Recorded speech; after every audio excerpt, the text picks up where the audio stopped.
ओम शांति।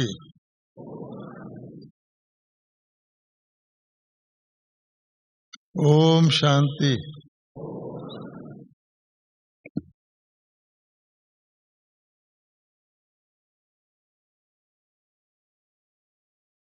ओम शांति।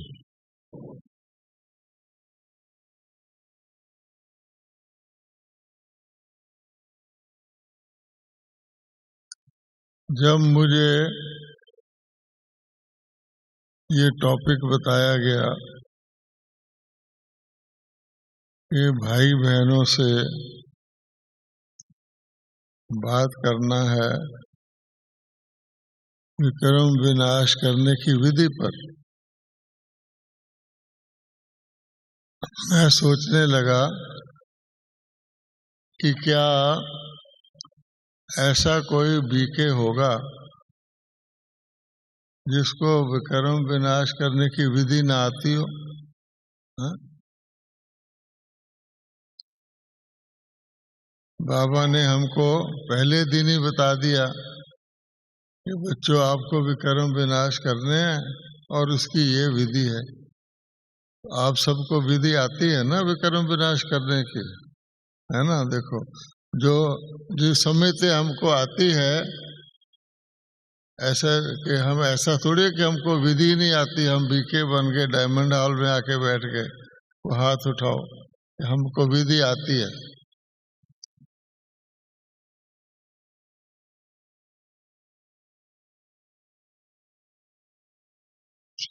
ठीक है। दूसरी बात यह है कि अगर आपको आती ही है तो मैं फिर क्या बताऊं।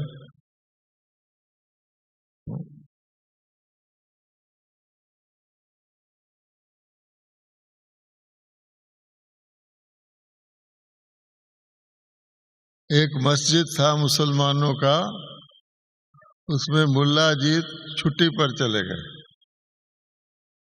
तो उन्होंने एक टेम्परेरी मुल्ला जी रख लिए।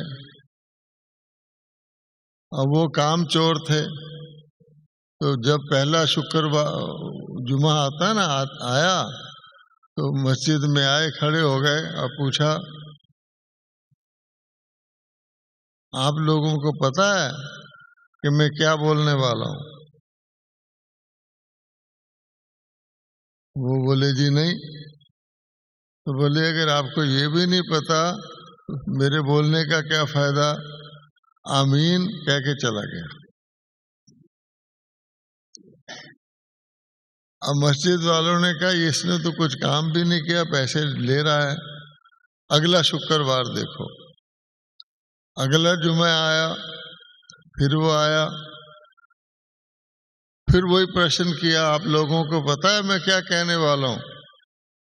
अब सब होशियार हो गए, तो उन्होंने कहा हाँ जी। तो बोला अगर आप लोगों को पता ही है तो फिर मुझे बोलने की क्या जरूरत है, आमीन। फिर चला गया। अभी ताली नहीं बजाओ, एक और है। उन्होंने कहा ये अजीब व्यक्ति है, पैसा ले रहा है, करता ही कुछ नहीं। एक जुमा और देख लेते हैं। तीसरे जुमा आ गया, फिर उसने वही प्रश्न किया, जैसे बाबा कहते ना एक ही प्रश्न है हमारा अंतिम भी। आप लोगों को पता है कि मैं क्या कहने वाला हूं? अब लोग होशियार हो गए थे सब, तो आधे लोगों ने कहा कि हाँ, आधे ने कहा ना। तो बोला जिनको पता है वो दूसरों को बता देना, आमीन। अब आप ताली बजा सकते हो।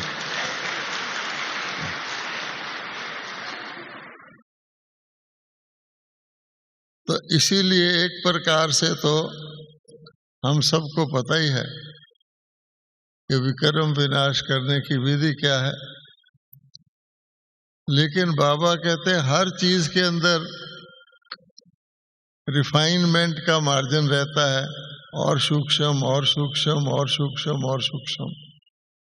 हमको ये भी पता है मैं कौन हूं, पहले दिन ही पता लग गया था मैं कौन हूं। फिर भी बाबा कहते हैं अंतिम प्रश्न भी यही आएगा, मैं कौन हूं। तो बीच में कुछ है ना मार्जिन। उस हिसाब से मैंने कहा चलो भाई जाके बैठते हैं, कुछ ना कुछ तो होगा ही। अब आप देखिए कि जिस दिन हम बाबा के बच्चे बने उसी दिन से हमारा विक्रम विनाश होना शुरू हो गया। कैसे कि बाबा ने कहा, बच्चे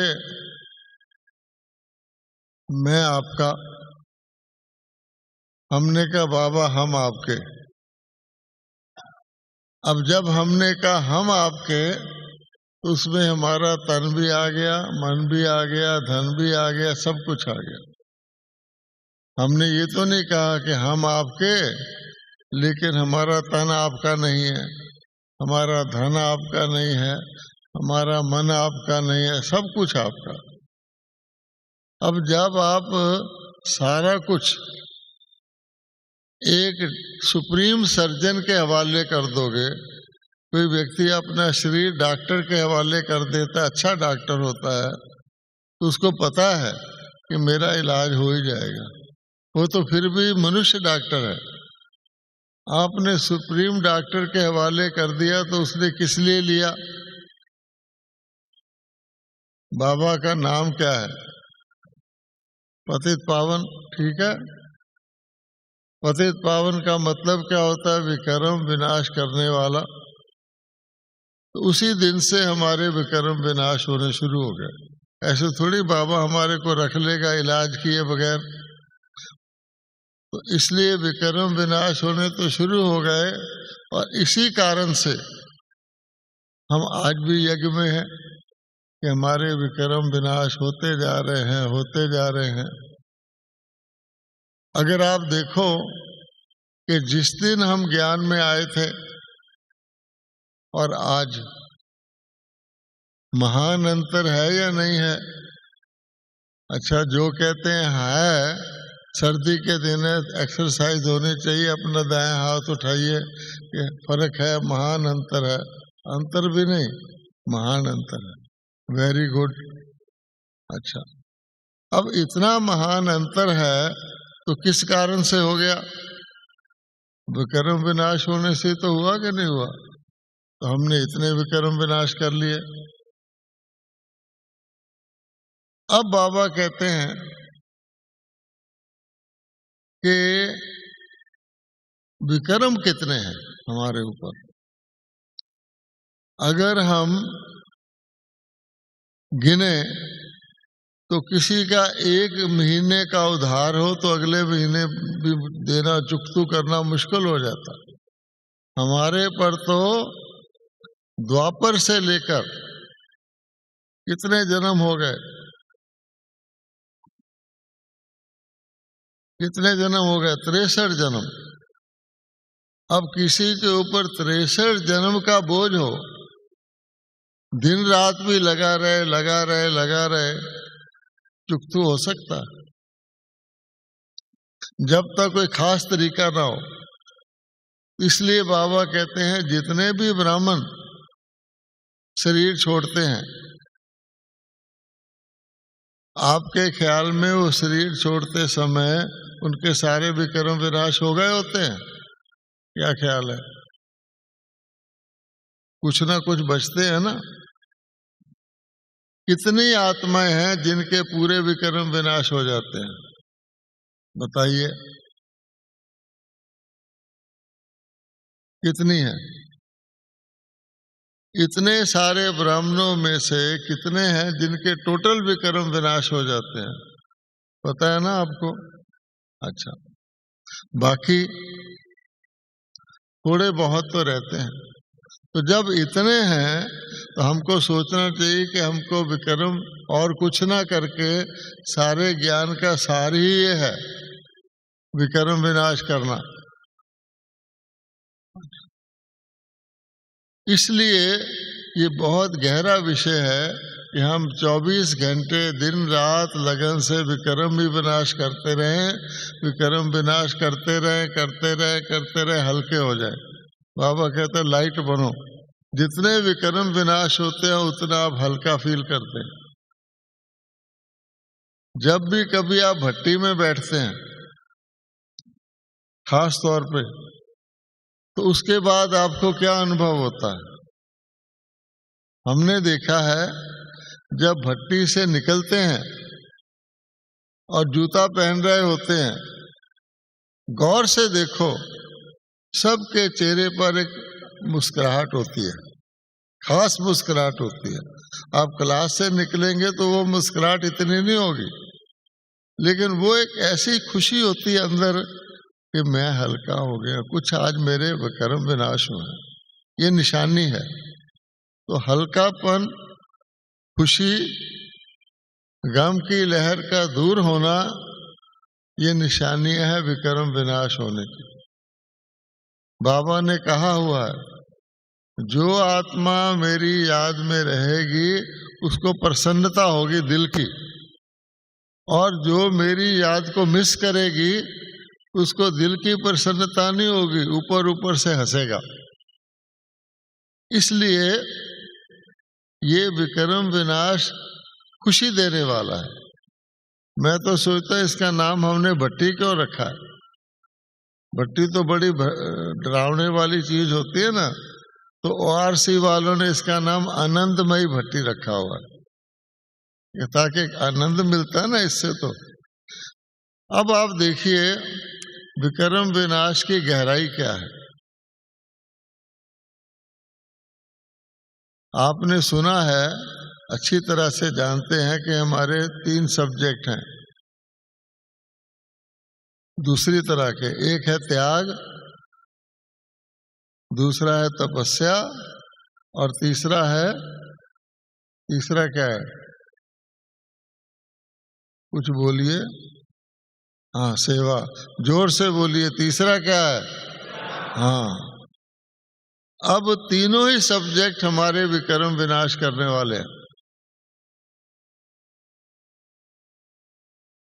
इसकी भी 2 बातें हैं। एक है आगे के लिए विक्रम ना होना, वो भी इतना इम्पोर्टेंट है। आप सोचे हम पिछले विनाश कर रहे हैं और आगे होते जा रहे हैं, तो फिर बैलेंस क्या बचा? तो पहली बात है विक्रम विनाश करने वाले के आगे को विक्रम नहीं होने चाहिए,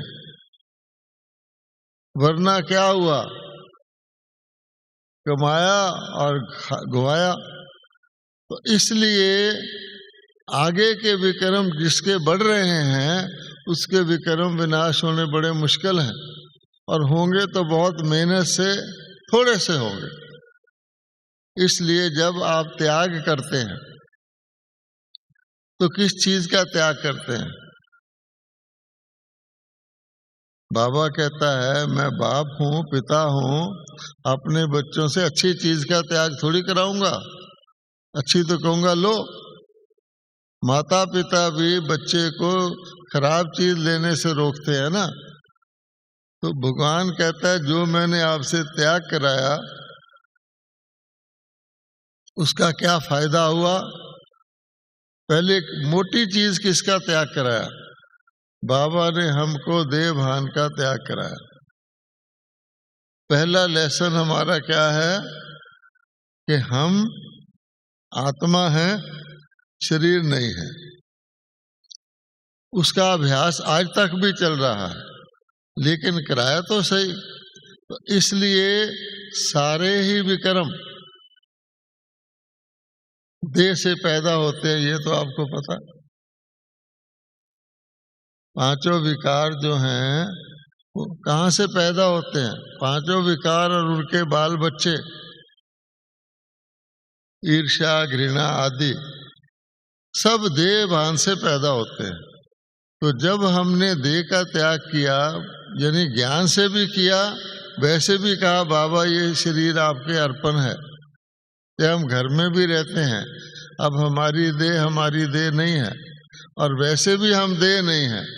उससे आपके जितना इसका ध्यान रखेंगे कि मैं देह नहीं हूँ, आपके विक्रम बढ़ेंगे भी नहीं और पिछले भी भस्म होंगे।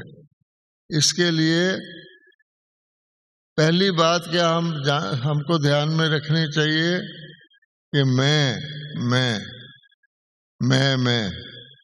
है। माया क्या कहती है, बिल्ली क्या कहती है, मैं आऊं, है ना, अर्थात कि मैंपना ना आए।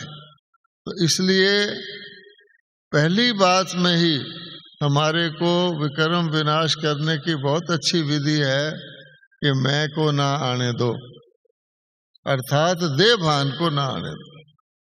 ये बाबा ने हमारे लिए सेंटर बनाए, रिट्रीट सेंटर बनाए, सेवा का काम दिया। क्यों दिया?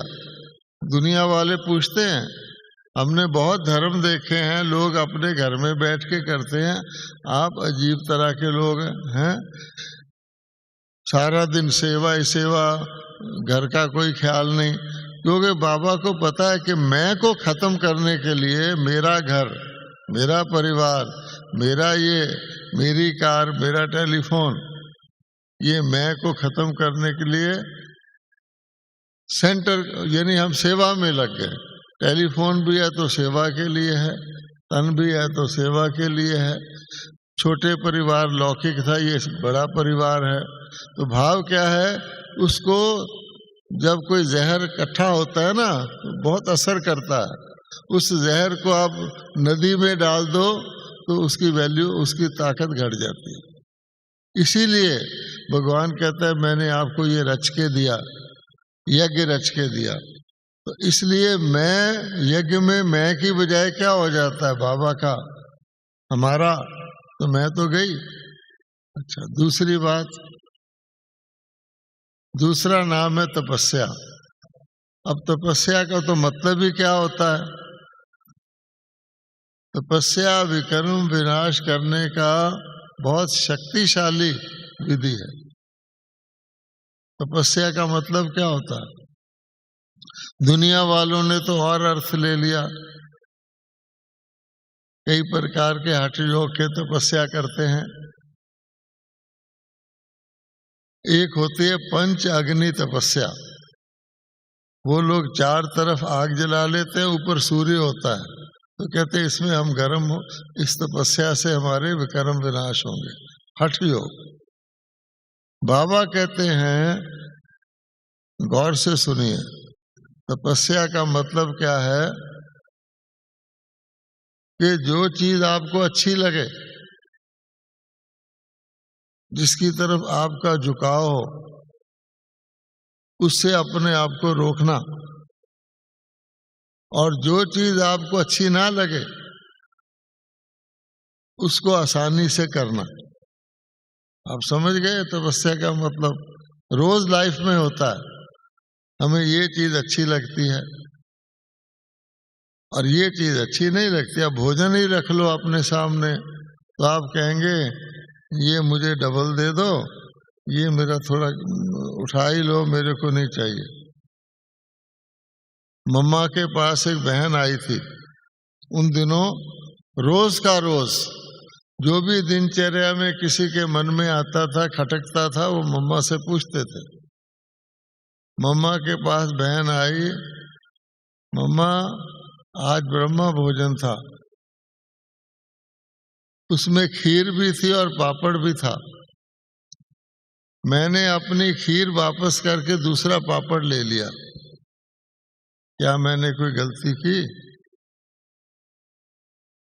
अब आप सोचो। तो मम्मा ने कहा तेरे मन में आ रहा है, तुम पूछने आई हो तो खुद ही समझ लो क्या है। भले खीर को बढ़िया गिनते हैं, पापड़ को घटिया गिनते हैं, पर तुम्हारी आसक्ति है ना पापड़ में, इसलिए तो तुमने किया। तो कहने का भाव क्या हुआ? तपस्या ये है कि मान लो हमको एक थाली बन के मिल जाती है पूरी, हम उसको हर चीज को स्वीकार करें, तब हम होंगे एक रस। यही तपस्या है। ये तो मैंने खाने का एग्जाम्पल दिया, जीवन के अंदर भी आपको किसी के साथ रहना ज्यादा अच्छा लगता है सारे बीके, और किसी के साथ आप कहते हैं कि मेरे कमरे में डाल दिया, मुझे नींद ही नहीं आ रही, है ना। यहाँ ऐसा होता है कि नहीं होता? आपको जो रूम मिलता है उसमें अगर आपके जोन वाले, आपके सेंटर वाले साथ हैं तो आपको ऐसे लगता है जब हम अपने घर में ही हैं। और अगर कोई कहे कि भाई 2 जने छोड़कर किसी दूसरे सेंटर के आपको डाल देते और तो आप कहेंगे अच्छा क्या है, वो बत्ती जगा रहा था, मुझे बुझानी थी, मैं नहाने जाना था, वो आ गया। अपने साथियों तो खुद ही कहेंगे जा तू नहा ले। तो भगवान कहता है इसी को कहते हैं तपस्या। तपस्या का भाव अर्थ क्या है कि अपनी आसक्तियों को, अपने लगाव को खत्म करना। तो इससे विकर्म विनाश होते हैं।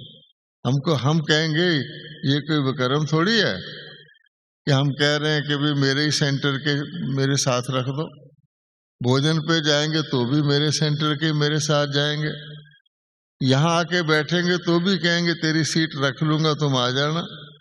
अब बताओ कि फिर तुमने बेहद में आके भी हद बना ली ना। ऐसे तो वहां तो तुम रहते ही थे, यहाँ कुछ डिफरेंट मजा तो लो दूसरे के साथ रहने का। इसका मतलब आप दूसरा समझते हो उसको। भाव तो ये हुआ कि उसको हम दूसरा समझ रहे हैं, इसको हम अपना समझ रहे हैं। पहले लौकिक में समझते थे ये मेरा है, ये पड़ोसी है, अब अलौकिक में भी ऐसे ही कर रहे हैं। तो क्यों नहीं हम सबको अपना समझते। फिर ये तो छोटी बात है, किसी के अंदर कोई अब कमी है समझ लो, अच्छा उसके अंदर कमी है, कल क्लास में बताया गया इस आत्मा में थोड़ी कमी है, उसने माना मेरे में कमी है। अब आके वो आपके अगली सीट पे बैठ गया। अब आप बताओ कि आप बाकी प्रोग्राम ठीक तरह नॉर्मल देखोगे या यही सोचते रहोगे ये कमी वाला मेरे पास बैठा है, ये कमी वाला मेरे पास बैठा है, क्या ख्याल है। तो बाबा कहता है इसका मतलब क्या कमी उसमें है। अच्छा, तकलीफ हमें हो रही है, इसमें भी विकर्म बनते हैं। और अगर आपने सोचा कि नहीं बाबा के बच्चे हैं, हमारा काम तो कमियां अपनी भी दूर करना है, दूसरे की भी खुश होके रहें, उसको रहम की भावना रखें, आपके विकर्म विनाश हो जाएंगे। नहीं तो बनते रहेंगे, आप समझेंगे नहीं कि ये भी एक विकर्म होता है। आजकल तो बाबा और सूक्ष्म कर रहे हैं कि व्यर्थ सोचना भी विकर्म है। अब बताओ, आप कहेंगे व्यर्थ ही है ना, कोई कमाई नहीं हुई, घाटा तो नहीं हुआ ना, फालतू है, ठीक है। बाबा कहते नहीं, बहुत बड़ा विकर्म है। संगम युग जो इतना छोटा सा है और इसमें हमने कितनी प्रारब्ध बनानी है। बाबा कहते हैं संगम में आपकी प्रारब्ध कैसे बनती है। एक बिंदी लगाओ 10 हो गया, दूसरी बिंदी लगाओ 100 हो गया, तीसरी लगाओ 1000 हो गया। 10 बिंदी के बाद आपकी गिनती खत्म हो जाएगी, यानी पद्मा पदम हो गया। ये कमाई है संगम पर। छोटा सा युग भगवान इतना सारा लेके आया है। कहते हैं 5000 साल से मैं इकट्ठा करके बैठा हूं कि बच्चे आएंगे तो उनको दूंगा। अच्छा, और उसमें हम कहें कि व्यर्थ तो कुछ भी नहीं होता। पहले बाबा बच्चों की पढ़ाई पढ़ाता था तो कहते थे कोई बात नहीं बच्चे, कर्मना में कुछ खराबी ना हो, मनसा में भले हो जाए। आजकल बाबा कहता है मनसा तो जड़ है और उसमें व्यर्थ हो गया या नॉर्मल हो गया जैसे दुनिया का है। तो आपने हीरे कमाए या गवाए। तो देखा जाए मोटे रूप से गहरी से सोचेंगे तो कमाई ना करना संगम पर यह भी विकर्म है। क्या ख्याल है आपका। अगर आप इस बात को अप्रिशिएट करते हैं कि कमाई में घाटा डालना, अर्थात हीरे की खान पे जाके 5-6 हीरे ले लेना और कहना कि बहुत बढ़िया। आज मम्मा की मुरली में क्या शानदार बात थी, 2 लड्डू थी ना, क्या थी वो। दुनिया में कहते हैं दोनों हाथ में लड्डू, मम्मा कहती 2 लड्डू लेकर, अर्थात यहाँ लौकिक का भी रखूं और अलौकिक का भी ले लूं। लौकिक का तो रखूं ही रखूं, अलौकिक का जो मिल जाए वही ठीक है। ये कोई बुद्धिमानी नहीं है। तो इसलिए हमारी कमाई कितनी हो सकती है उसमें घाटा डालना ये विक्रम है। तो फिर हम सूक्ष्म विक्रम करेंगे, जिसको सूक्ष्म पाप कहते हैं। फिर हम कहेंगे हमें खुशी नहीं होती, हम उड़ नहीं पाते। बाबा तो कह रहा है उड़ती कला में रहो, हर वक्त अति इंद्रिय सुख में रहो, क्यों नहीं रहते? इसलिए हर मोमेंट, हर घड़ी में हम विक्रम विनाश कर सकते हैं। और आजकल तो बाबा ने और भी बढ़िया बताया है, विक्रम विनाश का मतलब केवल ये नहीं है अपने विक्रम विनाश। हमें किसके विक्रम विनाश करने हैं? भगवान आता है परमात्मा, तो परमात्मा किसके विक्रम विनाश करता है? अपने करता है क्या? उसके तो है ही नहीं। ब्रह्मा बाबा अव्यक्त हो गए किस लिए? अपने विक्रम विनाश करने के लिए नहीं। तो हम ब्राह्मणों का फर्ज है बाप समान काम करना, दूसरों के विक्रम विनाश करवाना। उसकी भी विधि बाबा आजकल बढ़िया बता रहा है कि हमारा काम दूसरों के विक्रम विनाश करवाना है। और जानते हैं दूसरों का दुख दूर करने वाले आगे क्या है? आपको पता है ना, दूसरों का दुखड़ा दूर करने वाले तेरे दुख क्या दूर करेंगे राम। हम दूसरों के विक्रम विनाश कराने में लग जाएं, आपके विक्रम आपे विनाश हो जाएंगे। ये सबसे बेस्ट विधि है।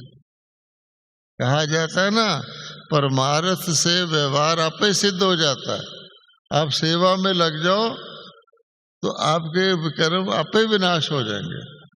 इसलिए सबसे बड़ी सेवा क्या है? जिसको आजकल बाबा कह रहे हैं मनसा सेवा। अगर आपका मन दूसरों के लिए, दूसरों को सकाश देने में लग गया, दूसरों के लिए शुभ चिंतन में लग गया, दूसरों को शांति की किरणें देने में, दूसरों को शक्ति देने में लग गया, तो आपका ख्याल है आप कमजोर रह जाएंगे, आप शांति में रहेंगे? नहीं। तो वर्तमान समय विक्रम विनाश, और ये कोई भी कर सकता है। और सेवा में आप कहेंगे इसको भाषण करना आता है, इसको भाषण वाली सेवा दे दो, इसको ये करना आता है, इसको ये सेवा दे दो, ये पैसे से सहयोग देता है, इसको ये सेवा दे दो। उसमें फिर भी लिमिट है। कोई आपकी विशेषता को यूज करे, इसको गाना आता है, इसको गाने दे दो, आपकी विशेषता यूज करे। कोई जब तक कहे आप गाओ, आपका गाना आपके अंदर ही पड़ा है। लेकिन ये ऐसी विधि है हर एक कर सकता है। बीमार कर सकता है, कल का स्टूडेंट कर सकता है, 20 साल वाला कर सकता है, 50 साल। और इतनी बेहद की है ये कि इसमें आपके विक्रम तो उड़ जाएंगे। इतनी आत्माओं के आप विक्रम विनाश करने में मदद करोगे तो आपके विक्रम कहाँ रहेंगे? फास्ट स्पीड की विधि है। इसलिए आजकल हमको क्या करना चाहिए? इसमें लग जाएंगे, बाकी सारी विधियां ठीक हो जाएंगी। लेकिन इसके लिए फिर हर चीज के लिए एक ही रुकावट आती है, जिसको हम मैं और मेरा कहते हैं। अगर आप सचमुच संगम युग का आनंद लेना चाहते हैं, अति इंद्रिय सुख लेना चाहते हैं, बाबा कहता उसी के लिए मैं खास आया हूं। सतयुग में आपको सब कुछ मिल जाएगा, अति इंद्रिय सुख नहीं मिलेगा, वो आनंद नहीं मिलेगा जो संगम पर मिलता है। तो उसका एक, और अभी आप वो कर सकते हैं, सतयुग में ये चांस भी नहीं मिलेगा। और बाबा कहते हैं ये बैंक जल्दी बंद भी होने वाला है। वो केवल एक ही है कि हम मैं और मेरा इसको छोड़ दें, अर्थात निमित्त बन जाए। निमित्त को बहुत फायदा रहता है। जो मैं मेरा करता है वो सोचता है कि मेरी सेवा कोई ले ले, कोई मुझे कहे तो मैं सेवा करूं। मैंने सेवा की, किसी ने मेरा बताया ही नहीं, सबका नाम ले लिया, इसी ने सेवा की, मेरी तो की नहीं। तो ये विशेषता आपकी कमजोरी बन जाती है। मान लीजिए मुझे बहुत अच्छा, मुझे नहीं, किसी को बहुत अच्छा गीत गाना आता है, अच्छा, सब उसका गीत पसंद करते हैं, बहुत बड़ी सभा है, उसके मन में होता है कोई मेरा गीत करवा दे, कोई मेरा गीत करवा दे, कोई मेरा गीत करवा दे। सचमुच सबको पसंद है, लेकिन आप बताओ कि उसकी तो कमजोरी हो गई ना कि मेरा गीत करवाओ। अच्छा, कोई कह दे अच्छा भाई अभी क्लास दादियां नहीं आई, उससे पहले कर दो, तब भी पसंद नहीं आएगा। नहीं, सारी दादियां आ जाएं, सब लोग आ जाएं, फिर मेरा गीत करवाओ। अब स्टेज सेक्रेटरी कहता है अच्छा भाई नोट कर लेते हैं, समय मिलेगा आपका गीत करवा देंगे। फिर क्या होता है कि जिसको बिल्कुल गीत नहीं गाना आता उसका गीत करवा देते हैं वो। अब बताओ इसके दिल में क्या गुजरा, ओहो देखो ये गीत गवाया है, इसको तो गाना भी नहीं आता, और भी ज्यादा दुखी हो जाएगा। है उसकी विशेषता गीत गाना, लेकिन दुखी हो रहा है। अब बताओ, क्योंकि निमित्त नहीं है। मेरा गीत इस समय गवाओ, ऐसे करो, तो विशेषता खत्म हो गई ना। अब विशेषता क्या है? गीत है, मर्जी है गवा लो, मर्जी है ना गवा लो। जैसे सरकारी नौकर होता है ना, कहता है मैं आ गया दफ्तर में, तुम्हारी मर्जी है, काम कराओ ना कराओ, मेरी तनख्वाह पक्की है। इसी प्रकार से भगवान कहता है अगर आपका कोई हक छीन भी लेता है या आपको हक नहीं देता, आपके नंबर पक्के हैं, अगर आपको फीलिंग नहीं आएगी। और फीलिंग आएगी मैं और मेरे से, फीलिंग बहुत विक्रम बनवाती है, संकल्प चलवाती है, दूसरा भी देखता है इसको क्या हो गया, और उसके सारी लहर ही उल्टी दौड़ जाती है। इसलिए मोस्ट इम्पॉर्टेंट बात है, हम बाबा के बच्चे बन गए, बाबा सब कुछ तेरा, तू करवाएगा तो भी ठीक है, ना करवाएगा तो भी ठीक है। भक्ति में भी कहते थे तेरा दुख भी कबूल, तेरा सुख भी, हर हुक्म तेरा मंजूर है, सब कुछ तू ही करवा रहा है। हम ज्ञान से तो कहते नहीं नहीं, सब कुछ भगवान नहीं कराता, पत्ता भगवान के हुक्म से थोड़ी हिलता है। लेकिन ये हमारे लिए है कि हमारा कंट्रोल बाबा के पास है, हर बच्चे का। बाबा बच्चे को देखता रहता है, किसी को प्यार से ऊपर उठाता है, किसी को ज़रा ताकत से उठाता है, किसी को ढील भी दे देता है कि चलो कोई बात नहीं, ढील देने से भी पतंग ऊपर जाता है, फिर खींचता है। कहने का भाव ये, कंट्रोल उसके पास है। हमको बाबा ने यहाँ तक कह रखा है तुम बेफिक्र बादशाह हो। कहा है ना, क्यों कहा है? इतनी सारी फिक्रें, इतने सारे जन्म जन्मांतर के बंधन, ऊपर से माया का कंट्रोल। आज मम्मा ने क्या कहा कि माया सब रस रुस निकाल के आपको नीरस कर देती है, कुछ भी नहीं छोड़ती। तब बाबा आके कहता है कि सिर्फ माता नहीं, पिता नहीं, सारे संबंध, सारे रस मेरे से ले लो, ताकि जो माया का निचोड़ा हुआ है वो फिर भरपूर हो जाए। तो बाबा कहता है जब मैं वायदा खुद कह रहा हूँ, ऑलमाइटी हूँ, सारी दुनिया को चेंज करूँगा, पशु पंछियों को चेंज करूँगा, पेड़ पौधों को सतयुगी बना दूंगा, आपको नहीं करूँगा। जो चेतन हो, कम से कम मेरी क्लास में बैठ तो जाते हो। तो रोज बाबा कहता है कि नहीं, मैं बच्चों को मुबारक देता हूँ, इतना ही याद रखो हम आपके बच्चे हैं। और सचमुच अगर हम याद रखें आपके बच्चे हैं, सब कुछ वो कर लेगा, तो हमें दिक्कत नहीं। लेकिन बाबा कहता है फिर भी फिक्र करते हैं, किसी को भगवान मिल जाए, किसी को थानेदार मिल जाए मोहल्ले का, तो अकड़ के चलता है, थानेदार मेरा आदमी है, मैं कुछ भी कर सकता हूँ। भगवान मिल जाए जो सब कुछ कर सकता है, सर्वशक्तिवान है, फिर हम ढीले ढाले, जैसे कि मैं जिंदा हूँ, भगवान कहता तुम तो मेरे बच्चे हो। राष्ट्रपति के बच्चे को दुनिया भी इज्जत करती है, भाई राष्ट्रपति का बच्चा है, हम तो भगवान के बच्चे हैं। प्रकृति आपकी दासी, माया आपके आगे आ नहीं सकती, आएगी तो बाबा फटकने नहीं देगा। इसलिए कहता है तुमको काहे की चिंता। चिंता क्यों होती है? मैं आने से।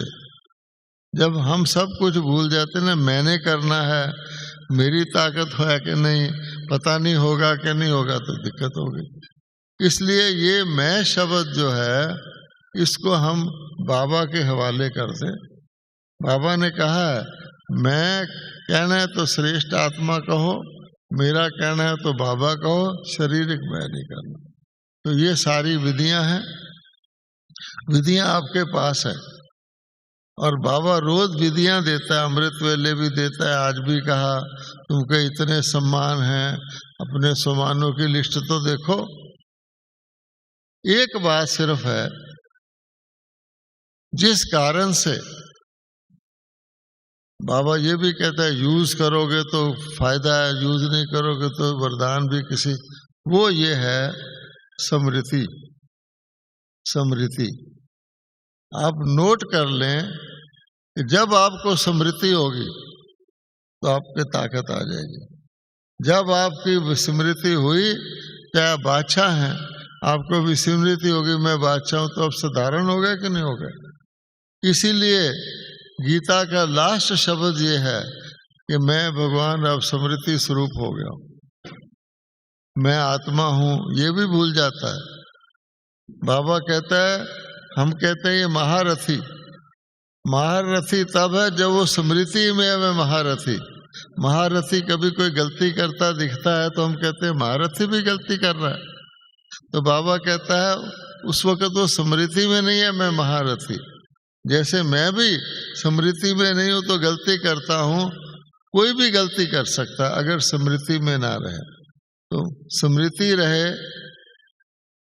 मैं कौन हूं, मेरे साथ कौन है, ये युग कौन सा है, तो विक्रम तो हो ही नहीं सकता।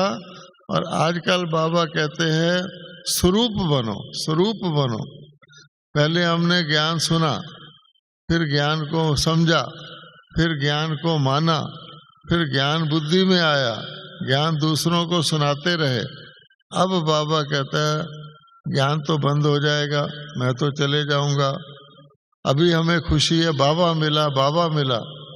बाबा कहता वो तो ठीक है, बाबा की प्रॉपर्टी ली कि नहीं ली, मैं तुमको प्रॉपर्टी देने आया हूं। अगर मैं चला गया तो प्रॉपर्टी ना तुमने ली तो बाबा मिले का फायदा क्या होगा।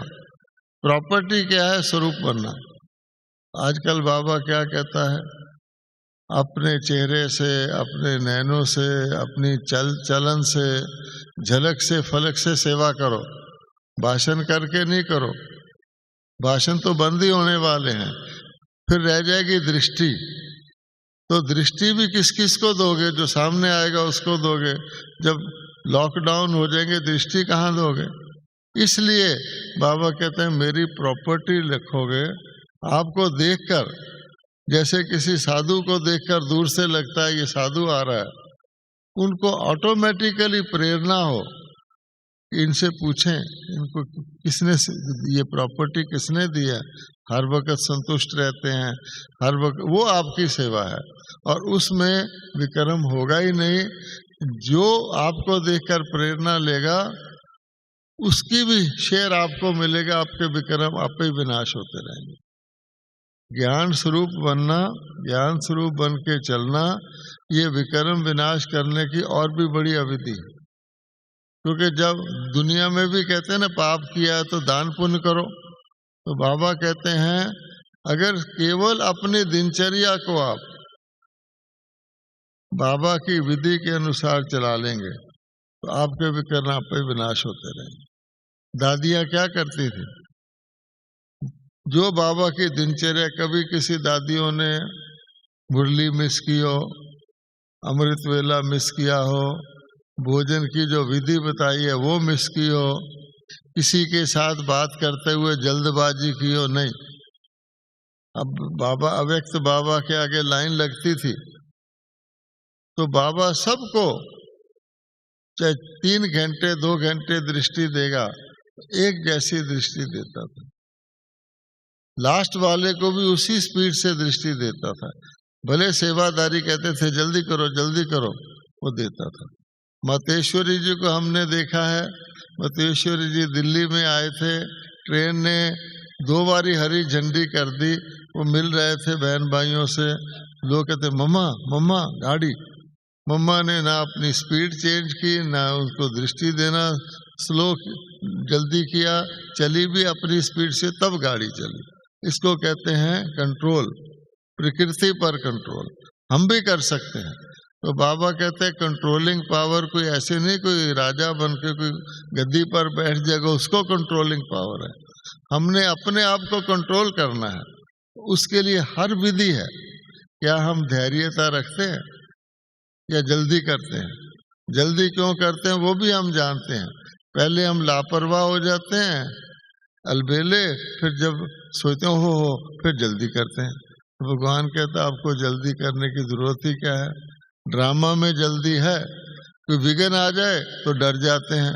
बाबा कहते हैं मैंने कहा कल पहले भी आया था, तुमने पार किया था, क्या बड़ी बात है। तो स्मृति वक़्त के ऊपर आना कि ड्रामा रिपीट होता है, मैंने किया था, मैं कौन हूँ, मैं बेहद का वैराग वृत्ति वाला हूँ, फिर मैं बेफिक्र बादशाह हूँ। कुछ भी कर लो तो वो स्मृति रहेगी तो आपके विक्रम विनाश होते रहेंगे। विस्मृति हुई, विक्रम हुआ, सावधानी हटी, दुर्घटना घटी। ये बात तो क्या ख्याल है? विक्रम विनाश करने की अनेक विधियां हैं। हर वक्त आप विक्रम विनाश कर सकते हैं। और आजकल के समय में आप मनसा सेवा के द्वारा दूसरों के विक्रम विनाश करवा के अपने विक्रम विनाश कर सकते हैं। और आपको कोई फुल टाइम है, रात है, दिन है, चलते हैं फिरते हैं, सिर्फ साधारणता को त्याग दें। बीके होके जो विशेष है उसको साधारण होना शोभता नहीं। अंत में हम आपको, हम सब लोग गॉडली स्टूडेंट हैं, है ना। तो जो स्टूडेंट होता है उसको पढ़ाई के बारे में, पढ़ाई के नंबर मिलने के बारे में, पढ़ाई का रिजल्ट निकलने के बारे में ख्याल रहता है। तो अब हमको 3-4 बातें सुनाते हैं। एक बच्चा था, आप जानते हैं कि जो बिजनेसमैन होते हैं, व्यापारी लोग, उनके ऊपर लक्ष्मी की तो बहुत कृपा रहती है, धन उनके पास बहुत होता है। सरस्वती उनके वहाँ कम होती है, अर्थात उनके परिवारों में पढ़े लिखे थोड़े होते हैं। पैसा आता है, व्यापार करते हैं। आजकल का बिजनेसमैन क्या चाहता है कि मेरे बच्चे भी पढ़े लिखे हों। हर एक के पास जो नहीं होता उसी को ढूंढता है ना। एक ऐसा ही बिजनेसमैन था और उसके बच्चे जो था उसका रिजल्ट निकला। तो माता पिता को पता था कि आज उसका रिजल्ट निकलना है। तो आया बच्चा, माता पिता खड़े थे, बोले बच्चा कैसा रिजल्ट रहा? कहता है जी 100 में से 85 नंबर आए। तो माता तो खुश हो गई, व्यापारी का बच्चा 100 में से 85। कहती बच्चा अभी तेरे लिए देसी घी का हलवा बनाती हूँ, क्योंकि बिजनेसमैन तो देसी घी खाते हैं। पिताजी बोले क्या बोलती है? उसको बुलाया, एक लपड़ इधर मारा, एक उधर मारा, नालायक, निकम्मा, निखट्टू है। माँ कहती आप क्या कर रहे हैं? कहता हम बिजनेसमैन एक दिन में 100 को 200 बनाने वाले, और ये मूल भी खोया 100 से भी 85। समझा आपने? अच्छा, तो इसलिए बाबा भी कहता है अब 16 कला और 14 कला में कितना का फर्क है? 2 ही कला का फर्क है, 85 हो जाता है ना 100 का। तो भगवान कहता है कि त्रेता तक तो मैं आपकी जेब में ही डाल देता हूँ, 2 कला के लिए तो आपको मेहनत करनी है। तो इसलिए हमको ये ध्यान रखना चाहिए कि जो, जैसे मम्मा ने आज कहा जो मिला ठीक है वो भी ठीक है, नहीं, पूरे का पूरा हमको लेना है, नहीं तो फिर हम बाबा के बच्चे कैसे हुए? पास तो सारे हो जाएंगे, देवता तो सारे बन जाएंगे। तो अपनी पढ़ाई पर पूरा पूरा ध्यान रखना चाहिए। दूसरी बात, इसी तरह एक और बच्चा था, उसका भी रिजल्ट निकला, घर आया, माता पिता ने पूछा कैसा है भाई, क्या रिजल्ट निकला? कहता जी बहुत ही अच्छा, बहुत ही अच्छा। वो खुश हो गए, तो इसको तो कोई गिफ्ट देना पड़ेगा, मोटरसाइकिल लेके देना पड़ेगा। फिर पूछा कैसा? कहता जी बहुत ही अच्छा। उन्होंने कहा बोल तो सही। कहता इस साल आपको मेरे लिए नई किताबें नहीं लेनी पड़ेंगी, इस साल आपको मेरे लिए नई किताबें नहीं लेनी पड़ेंगी। अब हम हंसते हैं, है ना? अच्छा, भगवान कहता है कि आप उसको तो 1 साल नहीं लेनी पड़ी, आप तो 2 युगों से पुरानी किताबें पढ़ रहे हो, शास्त्र। आपको कभी ख्याल नहीं आया कि हम फेल हो रहे हैं? तब भगवान ने आके शास्त्र पढ़ना बंद करा दिया। कोई भी बीके जो बाबा की मुरली पढ़ता है, अगर आज भी वो भक्ति मार्ग वेद शास्त्रों की बात करता है तो उसको ये बात ध्यान रखनी चाहिए। एक तीसरा भी स्टूडेंट था, वो घर आया तो उसने कहा, माता पिता ने कहा भाई कैसा है? कहता है जी ये बात मुझे भूल गई। दूसरा है वो, एक पिताजी अपने बेटे को हिसाब करना सिखा रहे थे, तो बेटे से बोला बेटा 100 और 70 मिला के कितना होता है? बेटा ने कहा 250। तो उसने कहा शाबाश बेटा, तू हमारा नाम रोशन करेगा, 100 और 70 250, नौकर का इसको चॉकलेट ला के दो। तो कोई व्यक्ति गुजर रहा था, उसने कहा ये कैसा बाप है, अपने बेटे को कह रहा है 100 और 70, ये 250 कह रहा है, उसको थपकी लगा रहा है। उसने कहा भाई साहब आपको भी जमा करना आता है कि नहीं आता? कहता तुमको पूरी बात पता नहीं है, कल इसने 290 कहा था, आज ये थोड़ा नजदीक आया है, इसलिए हम इसको चॉकलेट दे रहे हैं। तो कहने का भाव क्या हुआ कि हम भी अगर संपूर्ण नहीं बने तो कम से कम संपूर्णता के समीप तो जा रहे हैं ना। 1 साल पहले से तो हमारी अवस्था अच्छी है ना, इसलिए ताली बजाओ, भले आप 250 ही कहो, कोई बात नहीं। अच्छा, अब लास्ट भी था एक बच्चा, उसको घर के बाहर पिताजी मार रहे थे। एक व्यक्ति गुजर रहा था, बोले इस बेचारे को क्यों पीट रहे हो? कहता है कल इसका रिजल्ट आना और कल मैं आउट ऑफ स्टेशन हूं। पिताजी कहते हैं इसका रिजल्ट कल आना है पर कल मैं आउट ऑफ स्टेशन हूं, इसलिए आज ही मुझे पता है इसका क्या रिजल्ट आना है। इसका मतलब क्या निकला कि धर्मराज को याद में रखो, ऐसा ना हो कि हमें सजा खानी पड़ जाए। ओम शांति।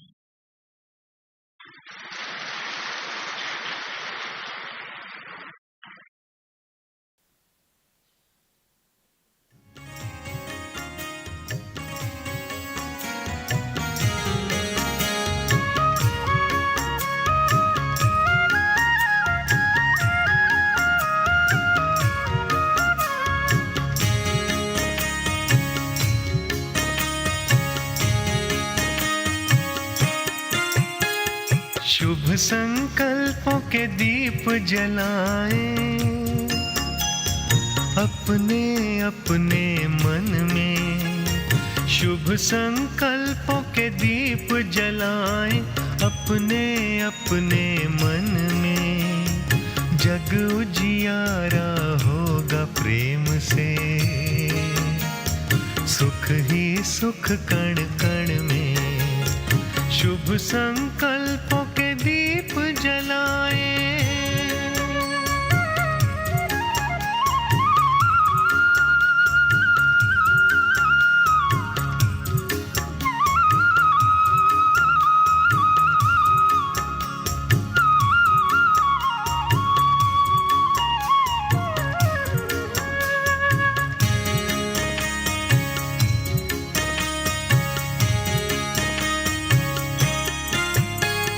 परिवर्तन की है ये बेला,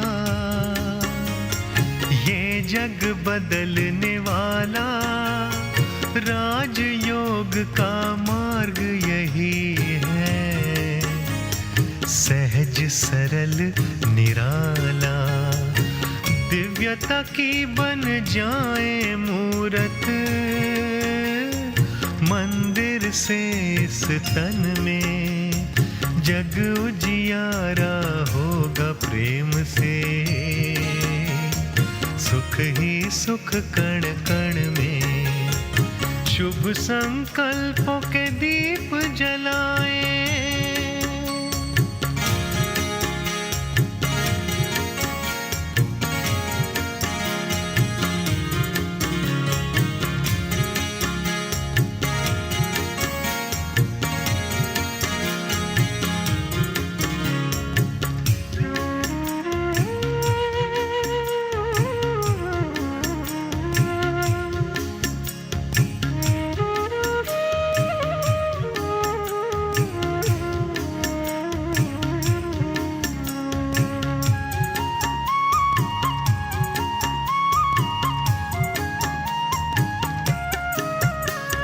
सबको सुख तुम देते जाओ,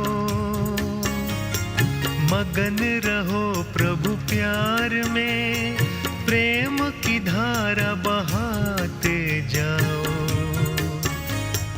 अब तुम इस संसार में प्यारे प्रभु को पहचानो तुम।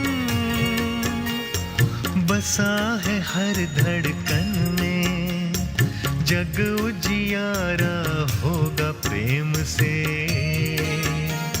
सुख ही सुख कण कण में शुभ संकल्पों के दीप जलाएं।